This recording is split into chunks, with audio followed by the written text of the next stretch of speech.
오늘부터 마태복음 24장, 25장에 들어갑니다. 이것은 예수님께서 정말 그 제자들에게 계시, 앞으로 천말 때 어떤 일이 생기는지 예수님께서 가르치시고 또 교회가 어떻게 준비해야 되는지 가르치고 계시는 부분입니다. 25장 끝나면 26장부터 금방 예수님께서 십자가로 가시는 그 길에 가시고 28장으로 마태복음은 끝나게 됩니다. 그런 의미에서는 굉장히 중요한 제자들에 대한 그리고 교회에 대한 티칭입니다. 먼저 1절부터 3절까지 먼저 읽겠습니다. 예수께서 성전에서 나와서 걸어가시는데 제자들이 다가와 성전 건물을 가리켜 보였습니다. 예수께서 물으셨습니다. 너희는 이 모든 것이 보이지 않느냐? 내가 진실로 너희에게 말한다. 여기에 있는 돌 하나라도 돌 위에 남지 않고 다 무너져 내릴 것이다. 예수께서 올리브산에 앉아 계신데 제자들이 조용히 다가와 말했습니다. 언제 그런 일이 일어나겠습니까? 선생님께서 다시 오시는 때와 세상 끝날에 어떤 징조가 있겠습니까? 우리에게 말씀해 주십시오. 예수님께서 성전에 들어가시고 제자들과 함께 예배를 드렸다고 생각합니다. 성전에서 나와서 걸어가시는데 제자들이 예수님께 다가와 성전 건물을 가리켜 보였습니다. 그렇게 시작됩니다. 제자들이 관심은 예수님께서 전에 성전 들어가실 때 굉장히 마음이 어려웠었고 또 예수님께서 예배 드리실 때 어떤 마음이 있었던지 그거에 관심이 있는 것보다 제자들의 관심은 성전 건물이었다는 것입니다. 당연히 그 건축물, 건물도 중요하고 성전도 중요하다고 생각합니다. 그거 없이는 우리도 모이기가 어렵습니다. 하지만 우리 기독교인들도 조심해야 되는 것은 우리는 너무 보이는 거에 대해서 굉장히 관심이 솔직히 마음이 가는 것이 있다는 것입니다. 예수님께서 그 질문을 받으면서 너희는 이 모든 것이 보이지 않느냐? 내가 진실로 너희에게 말한다. 여기에 있는 돌 하나라도 돌 위에 남지 않고 다 무너져 내릴 것이다 라고 확실히 말씀하셨습니다. 역사를 보면 정말 훌륭한 설계자 그리고 건축가들이 있습니다. 그리고 정말 그 믿음 안에서 하나님의 영광을 나타내기 위해서 그렇게 예배당을 만드신 분들도 많이 계십니다. 너무 감사한 일이죠. 하지만 예수님께서 그렇게 보이는 것은 다 언젠가는 없어진다고 말씀하셨습니다. 이 2절은 저희들 인생에도 적응하면서 생각해야 되는 부분이라고 생각합니다. 저희들은 열심히 공부하고 열심히 일하고 땀이 벌벌 흘면서 일합니다. 근데 여러분 솔직히 여러분 나누면 우리는 왜 그렇게 열심히 일을 하고 계십니까? 당연히 가족을 지키기 위해서 집도 사야 되죠. 차도 사야 되죠. 애들 교육비도 우리가 모여야죠. 예수님께서 영원한 가치가 있는 거랑 영원하지 않은 가치가 있는 것이 확실하게 있다라는 것을 계속 성경을 통해서 가르치고 계십니다. 우리가 열심히 일을 했는데 결국은 그것이 다 무너져 그리고 다 없어진 거라면 그것이 굉장히 헛된 일이라고 성경은 보여주고 있는 것입니다. 그 이야기를 듣고 제자들은 예수님께 다가와 질문합니다. 언제 그런 일이 일어나겠습니까? 선생님께서 다시 오시는 때와 세상 끝날에 어떤 징조가 있겠습니까? 우리에게 말씀해 주십시오 라고 질문하는 것입니다. 여러분 이 제자들의 질문은 좀 이상하지 않습니까? 예수님께서 계속 나는 앞으로 십자가 못 박혀 죽일 거고 그리고 3일 후에 나는 부활할 것이다. 그렇게 몇 번이나 말씀하시는데도 제자들은 이해 못했습니다. 근데 여기서는 십자가 부활을 그 후에 일어나는 선생님께서, 예수님께서 다시 오시는 데에 대해서 질문하고 계시는 것입니다. 여러분, 질문이 있습니다. 요즘에 기도하고 계실 때 코로나가 왔습니다. 예수님께서 언제 오십니까? 정말 세상 끝나는 날은 언제이십니까? 그렇게 진심으로 정말로 알고 싶어서 기도하신 분 계십니까? 제자들은 왜 그런 질문을 할 수 있었냐? 저의 생각은 성령님의 은혜인 것 같습니다. 정말 성령님의 은혜 없이는 저희들은 정말 하나님의 뜻에 마땅 기도도 드릴 수가 없고 하나님의 뜻을 이해할 수도 없습니다.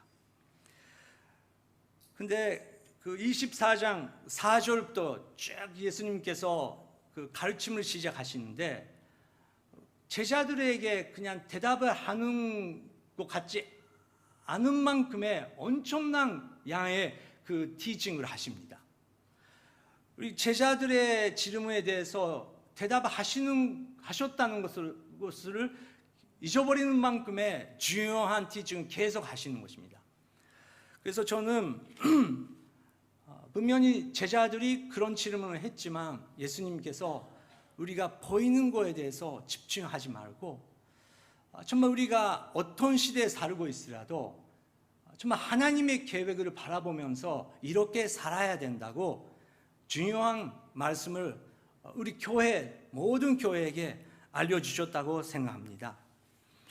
그러면 여러분, 예수님께서 천만론에 대해서 확실히 가르쳐 주셨습니다. 예수님께서 요한 계시록 아니지만 예수님의 계시록 여기에 있습니다. 큰 세 가지 예수님께서 이런 일이 일어날 것이다 확실히 말씀하셨습니다. 어떤 1, 2, 3가 있습니까? PPT 부탁드립니다. 첫 번째는 미혹의 움직임, 두 번째는 전쟁, 기근, 그리고 지진이 일어난다. 세 번째는 그런 자연 그런 것보다 교회에 대한 우리 교회에 대한 박해, 핍박, 그리고 교회 안에 혼란, 분열이 일어날 것이다 라고 확실히 예수님께서 예언하셨다는 것입니다. 그러면 첫 번째 미혹의 존재가 나타난다고 하시는데 4절, 5절 읽겠습니다. 예수께서 대답하셨습니다. 어느 누구에게도 현혹되지 않도록 조심하라. 많은 사람들이 내 이름으로 와서 내가 그리스도다 하고 주장하면서 많은 사람들을 현혹할 것이다. 예수님께서 첫 번째 어느 누구에게도 현혹되지 않도록 조심하라. 어느 누구에게도. 일본말에서는 히토니 마도와 사레나이 요니, 그 사람 조심하라고 하시는 것입니다. 아까 저희들은 인간은 보이는 곳에 건물, 그리고 더 반대로서는 우리는 사람에 너무 집중할 때가 있다는 것입니다. 요한계시록을 보면 예수님께서 들마기를 열시면서 네 마리의 그 말이 나타납니다. 첫 번째 말이 색깔이 무엇입니까? 백색입니다. 근데 그러면 실로 화이트, 백색이라면 그 말에 타고 있는 사람은 승리, 그리고 더 승리를 얻게 된다고 설명되고 있습니다. 네, 어떤 신학자들 그리고 목사님들은 그것이 예수님이다 그렇게 생각하시는 분들이 계십니다. 저희들은 그거는 확실히 이것이다 그렇게 말을 할 때 신학자들 가운데 여러 가지 일어납니다. 투쟁이. 근데 저는 개인적으로 다른 세 말 보면 분명히 저는 예수님이 아닌 것 같이 보입니다. 그 마리의 역할, 말을 타는 사람들의 역할을 다 전부 그 인간에 대한 굉장히 어려운 심판을 하는 그런 존재이기 때문에 그렇습니다. 근데 첫 번째 나타나는 그런 백색의 그 말에 닿는 사람은 헷갈린다는 것입니다. 헷갈린다는 것입니다. 마태복음 그리고 마가, 누가 다 예수님의 이 티칭을 기록하고 있는데 다 그 순서가 똑같습니다. 첫 번째는 사람을 조심하라. 많은 사람들이 내 이름으로 와서 내가 그리스도다 하고 주장하면서 많은 사람들을 현혹할 것이다. 작년에 코로나 때문에 일본에서도 그 신천지가 유명하게 되었습니다.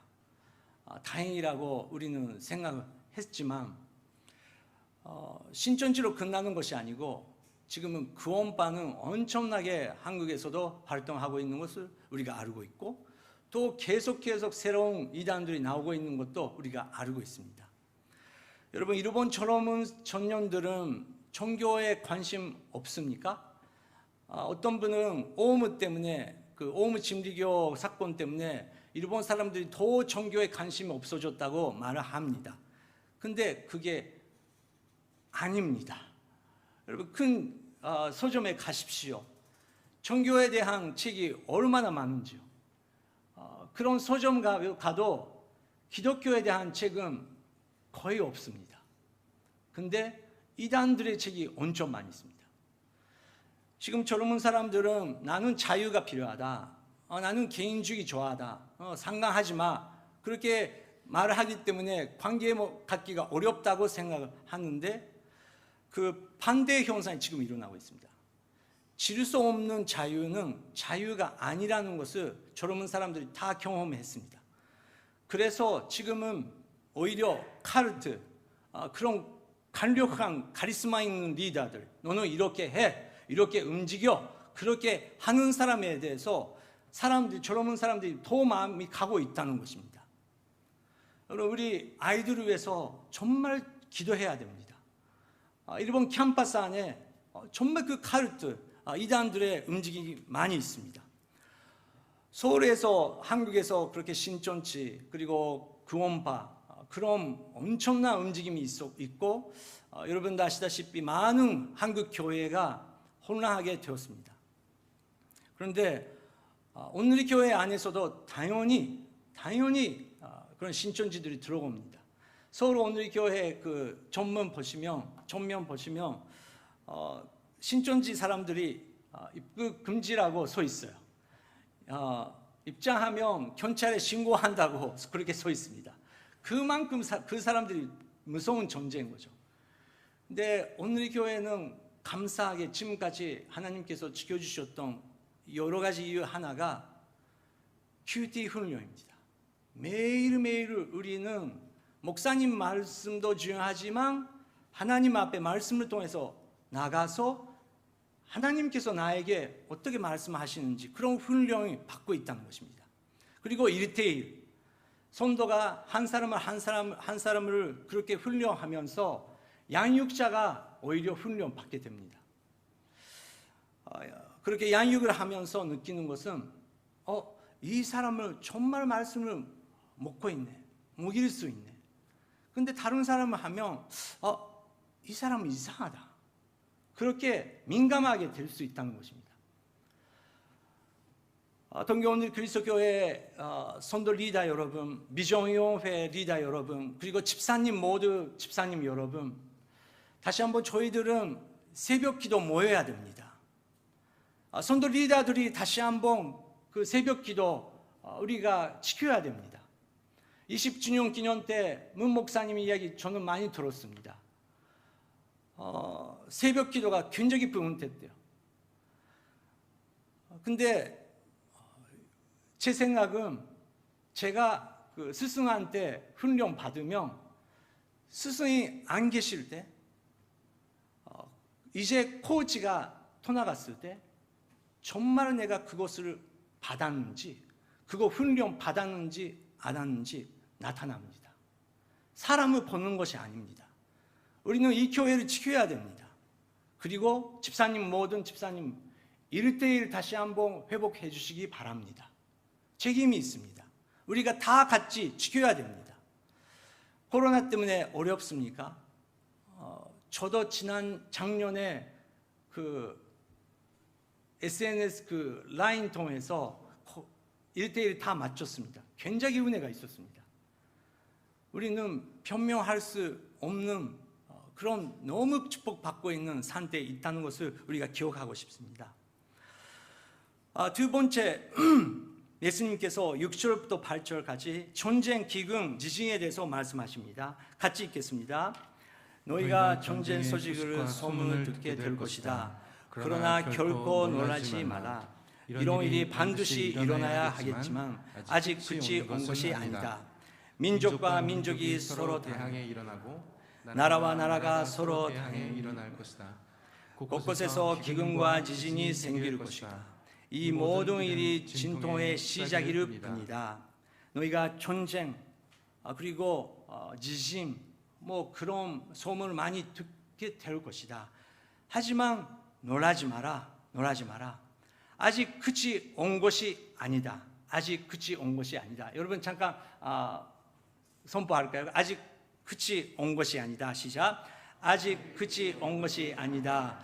2부 예배 때도 그렇지만 저는 이제 끝났습니다. 약간 그런 얼굴로 말씀하고 계시는 분 계시는데, 여러분 코로나 때문에 너무 사람들이 마음이 흔들리고 있습니다. 하지만 아직 끝이 온 것이 아닙니다. 어떻게 알 수 있을까요?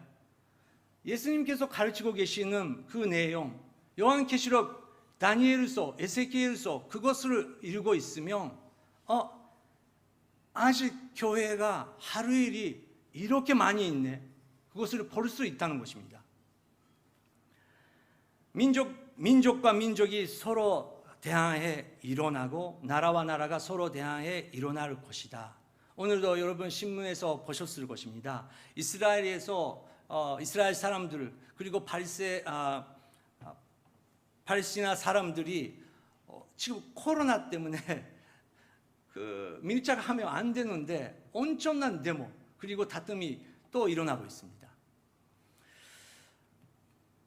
하지만 저희들은 언제든지 냉정하게 그 시대를 봐야 된다는 것입니다. 저는 한국의 역사에 대해서는 잘 모르겠지만 저는 일본 사람으로서 21살 때 처음으로 한국 그리고 다른 아시아 나라에 가기 시작했습니다. 근데 한국에 가서 또 다른 나라에 가면서 일본에서 리더로서 그리고 일본에서는 영으로서 우리가 배우고 있는 이토 히로부미는 아시아에서는 히로 아니온 거구나. 그런 것을 처음 알게 되었습니다. 그리고 8월 15일은 우리는 전쟁 끝난 날 그리고 지는 날 그렇게 배우고 왔지만 아시아 나라에는 그것은 해방의 날이구나. 어디서의 해방? 우리나라? 그렇게 배우지 못했던 것을 여행해 보니까 알게 되게 되는 것입니다. 역사는 항상 우리가 계속 배워야 되고 이쪽이 위에서 밑에서 여러 방향에서 우리는 역사를 연구하면서도 진실은 알 수 없습니다. 이기는 사람의 그 증거만 지금 남고 있는 뿐입니다. 하지만 우리가 세계 제2 전쟁 대전이 때 여러분 아시다시피 명지이신 있었지 않습니까? 세계에서 유럽 각 나라가 정말 온 세상에서 식민지 그것을 누리고 있을 때 일본에서 그 서양들이 이제 일본에도 올 것이다. 그래서 식민지 되기 전에 우리가 강한 나라 되어야 된다. 그래서 서양에서 많은 것을 배워야겠다고 문을 열었습니다. 근데 어떻게 싸우는지 또 새로운 무기라든지 그런 것을 배우는 거죠. 그거를 통해서 이제 그 힘을 가지고 아시아로 진출하게 된다는 것입니다. 근데 그렇게 진출을 하면서 우리가 서양에서 지키겠다고 그렇게 말을 하면서 일본 나라가 제일 안 좋은 그런 행동을 한국에 또 다른 나라에 했다는 것입니다. 근데 그렇게 하는 가운데 1923년에 간돈 대지진이 일어납니다. 그리고 그것뿐만 아니라 결핵, 문둥병 굉장히 유행되고 있고 지금 코로나도 무섭지만 또 결핵은 정말 사망률이 굉장히 높았습니다. 그래도 그리고 간돈 대지진 때 그때 벌써 미국 선교사님들이 일본에 계셨기 때문에 그때 너무 비참한 일본 상황 보면서 모국에 연락을 하면서 많은 정말 그 제품을 일본에 미국은 보내줬습니다. 그 박물관이 동경 가츠시카구에 있는데 그것을 볼 수 있습니다. 얼마나 미국이 도와줬는지. 그 후에 일본은 파르하바, 진주항 공격을 하면서 전쟁을 시작 또 하는 것입니다. 그렇게 평이 있어도, 그렇게 지진이 있어도 인간이라는 것은 존재할 수 있다는 그런 것을 우리가 볼 수 있습니다. 그래서 우리는 계속 기도해야 됩니다. 그리고 앞으로도 민족과 민족이 서로 대하에 일어나고 전쟁이 일어날 때도 우리는 놀라지 말아야 된다고 예수님께서 말씀하셨습니다. 제가 혹시 제2차 대전 때 살고 있으면 큰 대지진이 일어나죠. 전쟁도 일어나죠. 원자폭탄까지 정말 일본 피해 당하죠. 그렇게 되면 정말인 것 같이 느낄 것 같다고 생각해 봤습니다. 그런데 예수님께서 이 모든 일은 진통의 시작일 뿐이다. 그렇게 말씀하고 계시는 것입니다. 세 번째, 박해 그리고 핍박입니다. 9절부터 11절까지 읽겠습니다. 그런 후에 사람들이 너희를 핍박당하도록 넘겨주고 너희를 죽일 것이며 모든 민족이 나로 인해 너희를 미워할 것이다. 그때 많은 사람들이 시험을 당하고 서로 넘겨주며 미워할 것이다. 또 가짜 예언자들이 많이 나타나 많은 사람들을 현혹하겠고, 더 현혹하겠고 그렇게 나옵니다. 핍박도 생긴대요. 그것을 원하는 교회가 어디 있습니까? 그런데 예수님께서 확실히 말씀하시는 것은 사람들이 너희를 핍박당하도록 넘겨주고 너희를 죽일 것이며, 우리는 유대 세계에도 봐야 되고 또 우리 이방인들이 이런 교회도 봐야 됩니다. 지금 우리가 출애굽에서 배우고 있는 것처럼 전에도 말씀드렸지만 모세를 통해서 하나님께서 200만 명의 히브리 사람들을 구원하셨습니다. 근데 제2대전 때 독일 나치스는 600만 명 이상의 사람들을 죽였다고 위키페디아를 보면 그렇게 기록되고 있습니다. 그런데 그것은 확실히 아는 숫자입니다. 한번 풀면 되는 유대 사람들은 그걸 생각하면 1000만 명 이상의 사람을 나치스는 죽였다고 생각할 수 있다는 기록도 있다는 것입니다. 너무너무 무서운 것을 인간 할 수 있다는 것입니다. 그리고 이방 우리 기독교인들은 이렇게 예수 그리스도를 알게 되었고 정말 예수님을 관계를 가지면서 이제 히브리 사람, 이스라엘 사람을 위해서 우리는 기도할 수 있는 교회가 된 것입니다. 하지만 예수님께서 핍박은 올 것이다. 그것을 준비해야 된다. 그렇게 예수님께서 확실히 말씀을 하시는 것입니다. 그때 많은 사람들이 시험을 당하고 서로 넘겨주면서 미워할 것이다. 많은 사람들은 현혹을 하겠다고 그렇게 서 있습니다. 그러면 그런 시대가 오면, 그리고 그런 시대가 지금 들어가고 있다고 생각을 하면 우리는 세 가지를 확실히 알으면서 여기에 서야 된다고 또 예수님께서 알아들을 수 있게 설명해 주십니다. 첫 번째는 PPT 부탁드립니다. 우리들의 사명을 항상 확인해야 되고, 두 번째, 세 번째는 기도지만 실제적으로 우리가 기도할 수 있는 부분이 있고, 정말 하늘의 은혜가 없이 우리는 아무것도 할 수 없는 그런 부분도 기도해야 된다고 그렇게 예수님께서 가르쳐 주셨습니다. 그러면 첫 번째 우리들의 사명 확인입니다. 첫 번째 12절부터 14절 읽겠습니다. 불법이 더욱 많아져 많은 사람들의 사랑이 식어질 것이다. 그러나 끝까지 굳게 서 있는 사람은 구원을 얻을 것이다. 그리고 이 하늘나라 복음이 온 세상에 전파돼 모든 민족들에게 중보될 것이다.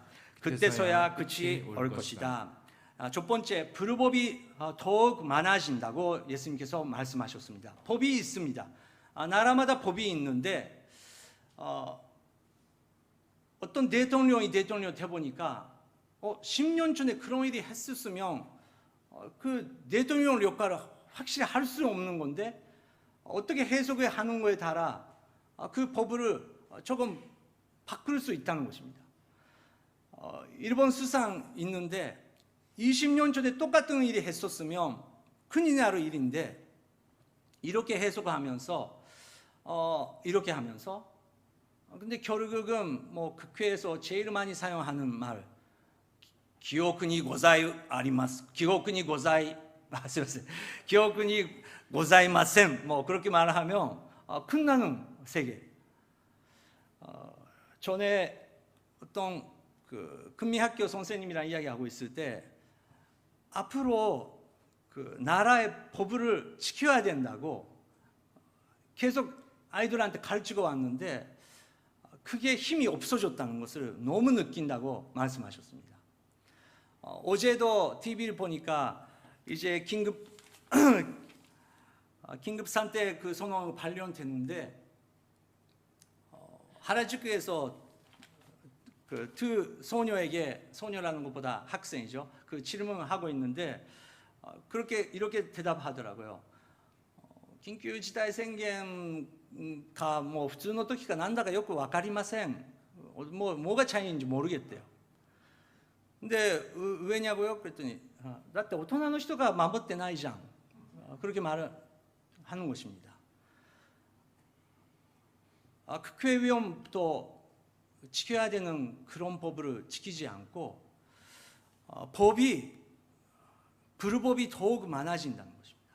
근데 불법이 많아지고 법이 없어지면 어떻게 됐냐고 하면 예수님께서 사랑이 식어진다고 말씀하셨습니다. 사랑이 식어진대요. 범죄가 더 많아진다는 것보다 사랑이 식어진다. 사랑이 없어진다. 여러분 질서 없는 자유는 자유가 아니고 질서 없는 그 티칭은 사랑이 아니라는 것입니다. 아이들한테 확실히 안 되는 것은 안 된다고 가르쳐야 된다는 것입니다. 그것을 받지 않은 아이들은 오히려 더 불안하고 오히려 더 사랑받지 않게 느끼고 부모를 믿을 수 없게 된다는 것입니다. 13절 그러나 끝까지 굳게 서 있는 사람은 구원을 얻을 것이다. 끝까지 굳게 서 있는 사람은 구원을 얻을 것이다. 이제 우리는 인내가 많이 필요한 시대가 온다는 것입니다. 고린도전서 13장에서 사도 바울이 사랑에 대해서 가르치고 계시는데 모든 것을 인내하고 라는 그 설명도 나옵니다. 근데 이 모든 것을 라는 것을 일본 교회 또 특히 여성분들이 굉장히 혼란하고 해왔어요. 왜냐고요? 그 아시아 세계에서는 온나와 다마대로 그 여자는 그냥 가만히 있어. 여성의 인권 없이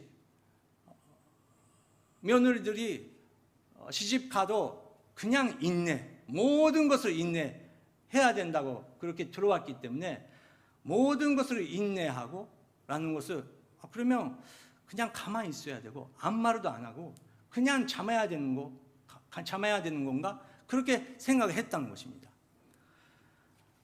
네, 이것은 그 모든라는 판테라는 그 그리스 언어는 all, 모든, 그것도 번역할 수 있지만 마지막까지 끝까지 모든 것을 지켜야 된다라는 그런 간조도 있다는 것입니다. 여러분, 사도 바울은 모든 것을 안 참았습니다. 고린도 교회에 화났습니다. 예수님도 그 선조에서 화났습니다. 예수는 예수, 아니라는 것을 아니라고 말할 수 있었다는 것입니다. 그런데 하나님께서 주시는 기준을 끝까지 절대적으로 마지막까지 지켜야 된다. 인내해야 된다. 왜요? 그것이 사랑이기 때문에. 하나님을 사랑하는 마음으로, 그리고 사랑의 열매를 맺기 위해서 우리는 그렇게 해야 된다고 사도 바울은 말한다는 것입니다.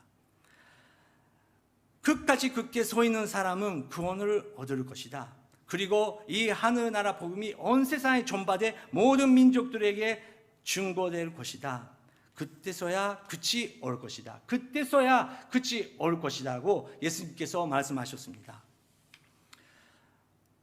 우리는 여러 가지 걱정하기 전에 또 예수님께서 언제 오신다, 그거에 대해서 많이 연구하는 것보다 우리가 집중해야 된다는 것은 사랑을 가지고 복음을 전해야 된다는 것입니다. 여러분, 지금은 정말 눈물을 흘리면서 이 사람은 그렇게 살고 있으면 안 된다고 정말 잃어버린 영혼을 위해서 눈물을 흘리면서 기도하는 한세 명이 여러분 있습니까? 그거 없으면 우리는 우리 마음부터 기도해야 된다는 것입니다. 우리 마음이 문제인 것입니다. 그렇게 죽어가고 있는 사람이 앞에 두고 우리는 아무것도 느끼지 않으면 우리 마음이 어딘가 이상하게 지고 있다는 것을 우리는 알아야 된다는 것입니다. 그리고 그것을 집중하면서 정말 복음을 전파하기 위해서 우리가 내가 뭐를 할 수 있을까? 그거 기도해야 된다는 것입니다. 여러분도 아시다시피 지금은 인도 뉴델리에서 온 세상에서 한 가족을 위해서 기도하고 있습니다. 한국 선교사님께서 지금은 인도도 코로나 때문에 지금 굉장히 어려운 상황에 들어갔습니다. 정말 그 산소 호흡기가 모자라서 한국에 있었으면 살 수 있었던 그 선교사님께서 설정하셨습니다. 그리고 사모님께서 지금 ICU에 계십니다. 그리고 아이들이 3명이 있는데 밑에 그 둘째, 셋째가 너무 어려워서 아직 말할 수 못하는 상황이고 장남만 그 장례식에 참석했다고 합니다. 그렇기 때문에 그 사모님 위해서 온 세상에서 지금 기도하고 있습니다. 그분들도 한국으로 돌아갈 수 있는 기회는 몇 번이나 있었을 것입니다. 근데 그분들은 그렇게 영원하지 않은 가치관을 사는 것보다 영원한 가치관을 위해서 우리는 생명 바치겠다고 인도에 남으시는 것입니다. 그래도 그렇게 죽을 수 있다는 것입니다. 하지만 그렇게 헌신하고 모든 것을 예수님께 바치시는 그런 한 가족을 통해서 인도에서 더 하나님의 사랑의 역사가 더욱더욱 많아진다는 것을 우리가 믿으면서 그 가족을 위해서 기도하고 싶습니다. 15절 읽겠습니다. 예언자 다니엘을 통해 예언된 멸망에 가증한 산진물이 거룩한 곳에 서 있는 것을 보면 읽은 사람들은 기다리라. 굉장히 중요한 말씀이죠. 예수님도 다니엘서에 나타난 다니엘의 그 예언을 이용하면서 가르치시는 것입니다. 근데 다니엘이 이 예언을 하고 나서 바빌론 포로 때 바빌론 때문에 전부 그것이 일어나는 것입니다. 그리고 바빌론 포로에서 다시 한번 이스라엘 땅에 돌아와서 에스라들을 통해서 성전을 다시 한번 건축했는데, 예수님께서 오시기 약 100년 전에 그리스를 통해서 다시 한번 이 예언이 일어납니다. 그리고 예수님께서 소천하시고 나서 40년 후에 또 로마군을 통해서 이 예언은 성취되는 것입니다. 근데 계속 이렇게 일어나면서 그러면 언제 정말 전말인가, 그렇게 생각하시는 분들이 많이 나타납니다. 로마를 통해서 이제 이스라엘이라는 나라가 사라졌고, 우리가 다 알고 있는 것처럼 1948년에 이스라엘은 나라로서 재건됩니다. 이스라엘의 대서관의 홈페이지 보면 2000년 만에 재건되는 나라라고 소개되고 있습니다. 놀라운 나라죠. 그래서 2000년 만에 그렇게 이스라엘이라는 나라가 다시 한번 회복되고 재건됐다. 근데 지금은 그 이스라엘을 미워하고 있는 나라들이 주위에 있고, 이제 정말 그 다니엘의 예언이 금방 일어나는 것이 아닌가, 그렇게 가르치고 계시는 신학자들도 많이 계십니다. 근데 저는 개인적으로 그거에 대해서는 노 코멘트입니다. 왜냐고요? 우리는 조심하면서 봐야 되지만, 언제 예수님께서 오시는 거에 대해서는 예수님께서는 그거를 연구하라고 안 하셨습니다. 근데 많은 사람들이 그거에 대해서 시간을 투자하시더라고요. 근데 예수님께서 그것보다 중요한 것이 있다. 그것보다 중요한 것은 복음의 전파다. 세계 선교다. 모든 민족들에게 이 복음이 전파되면 그때 내가 올 것이다. 그래서 교회의 책임은 언제 올 것인가, 그거에 집중하는 것보다 오늘 한 사람에게 예수 그리스도의 사랑을 전해야 된다는 것입니다. 그 외에 예수님께서 말씀하시는 것은 실체적인 근실함을 강구하라. 16절부터 19절까지 읽겠습니다. 유대 땅에 있는 사람은 산으로 도망치라. 지붕 위에 있는 사람은 집안 물건을 가지러 내려가지 말라. 들에 있는 사람은 겉옷을 가지러 돌아가지 말라. 그날에는 임신한 여인들이나 젖먹이를 둔 여인들에게 화가 있다. 너희가 도망하는 일이 겨울이나 안식일에 일어나지 않도록 기도하라. 그때가 되면 큰 환난이 있을 것이다. 그런 환난은 세상이 시작된 이후 지금까지 없었고 앞으로도 없을 것이다. 네, 먼저 16절부터 19절인데, 유대 땅에 있는 사람은 산으로 도망치라. 실질적으로 이렇게 하라. 그런 것입니다. 이건 어떤 의미인가요? 의미가 있을까요? 정말 이것이 예수님께서 말씀하셨던 진조다. 그게 우리가 보면 성경 공부를 계속 하고 있으면 확실히 알 수 있다는 것입니다. 이것이 바로 그것이다. 그때 도망쳐라. 뒤를 보면 안 된다. 로또의 와이프처럼 뒤를 보면 안 된다. 지금까지 열심히 일해왔고, 지금까지 그 돈장에 그렇게 많은 돈이 있는데 그것을 미련 가지면 안 된다고, 빨리 도망쳐라고 예수님께서 말씀을 하시는 것입니다. 그런데 3.11 때 쓰나미가 온다고 그렇게 경고를 들으면서도 너무 미련 가지면서 도망 안 줬던 사람들도 많이 있다는 것이었습니다. 그래서 평소에서 우리는 영원한 곳에 살고 있는 것인가, 영원한 가치 없는 것에 대해서 살고 있는 것인가, 자기 자신 마음을 항상 체크해야 된다는 것입니다. 세 번째는 하늘의 근실입니다. 그럴 때 겨울이나 안식일에 일어나지 않도록 기도해야 된다고 말씀하셨습니다. 여러분, 가정 예배 때 그러면 너가 이제 예수님께서 이렇게 어려움이 올 것이다 라고 말씀하셨는데, 그런 날은 겨울이나 안식 날에 일어나지 않도록 너가 기도하라, 그렇게 가정 예배에서 기도하신 분들이 계십니까? 거의 없을 것입니다. 우리는 기도하라고 하시는 거에 대해서 기도 안 하고 그거는 걱정하지 마라, 그렇게 예수님께서 말씀하신 거에 대해서 너무 많이 기도하고 있을 때가 많이 있다는 것입니다. 근데 그렇게 예수님께서 말씀하시면 의미가 있다는 것입니다. 겨울이 되지 않도록, 안식이 날에 그런 일이 되지 않도록 우리는 기도해야 된다는 것입니다. 하지만 우리에게 그 소망이 있습니다. 22절에 그 날들은 줄여주시지 않았더라면 아무도 구원받지 못할 것이다. 그러나 택하신 사람들을 위해 하나님께서 그 날들을 줄여주실 것이다 라고 서 있습니다. 이것은 우리 인간들은 도망칠 수도 없고 아무것도 할 수 없는 것입니다. 하나님께서 그 날을 줄여주시지 않으면 우리 택한 사람들도 정말 힘들게 된다는 것을 예수님께서 가르치고 계신다는 것입니다. 마지막 23절 읽겠습니다. 그때 누군가 너희에게 보라, 그리스도가 여기 있다, 또 그가 저기 있다고 해도 믿지 마라.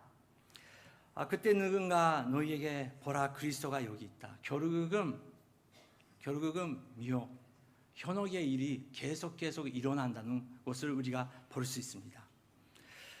그러므로 우리는 항상 조심해야 된다는 것입니다. 다음 주 또 나누겠지만 24장 44절부터 47절 마지막에 말씀 같이 읽겠습니다. 시작. 그러므로 너희도 준비하고 있어야 한다. 생각지도 않은 시간에 인재가 올 것이기 때문이다. 누가 신실하고 지혜로운 종이겠느냐? 주인이 그의 집 사람들을 맡기고 제때에 양식을 나누어 줄 사람은 누구겠느냐?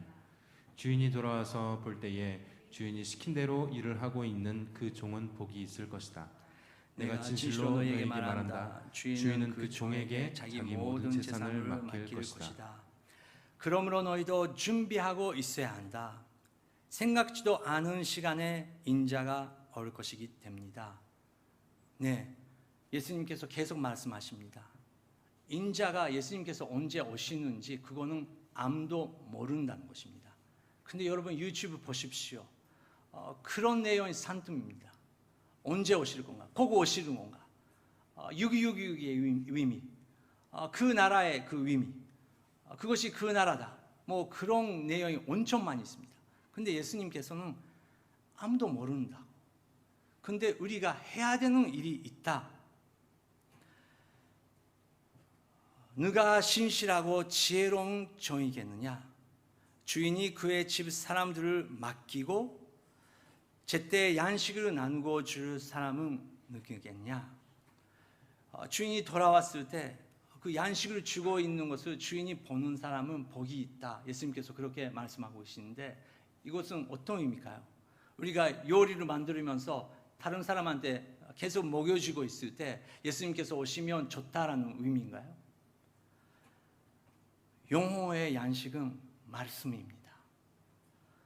말씀을 전하고 지금은 안 믿으라도 우리의 책임은 계속 예수 그리스도의 복음의 말씀을 전하는 것입니다. 그리고 그것을 믿는 사람들은 계속 그것을 공부하고 지킬 수 있도록 우리가 사포트해야 된다고 예수님께서 가르치셨습니다. 그래서 우리 모든 사람들에게 책임이 있다는 것입니다. 하지만 그렇게 열심히 한 사람을 위해서 말씀을 나누면서 그렇게 살고 있을 때 예수님께서 오실 때 신실한 종이에요. 정말 나를 위해서 나의 말씀을 잘 전했다고 칭찬 받을 수 있다는 것입니다. 지금 이 시간 우리가 세 가지에 대해서 기도하고 싶습니다. 첫 번째는 지금은 인내 그리고 사랑이 중요한 시대에 더욱 되었습니다. 사랑이 계속 없어진다고 예수님께서 말씀하셨습니다. 정말 우리 마음에 필요한 것은 예수 그리스도의 사랑입니다. 두 번째는 동교 오늘의 그리스도 교회에 위해서 여러분 기도해 주시기 바랍니다. 다시 한번 기도를 통해서 우리가 이 교회를 지킬 수 있도록, 그리고 1:1의 말씀의 양육을 통해서 서로를 지킬 수 있도록 성령님이여 우리에게 힘을 허락하여 주시옵소서. 세 번째 마지막은 아까 말씀 드렸던 그 선교사님 사모님을 위해서 기도해 주시기 바랍니다. 예수님 그 사모님을 만져주시고 오늘 이 시간 정말 그 새 생명 허락하여 주십시오. 그리고 그 새 아이를 지켜주시옵소서. 함께 기도하시겠습니다. 할렐루야. 감사합니다. 믿으시옵소서.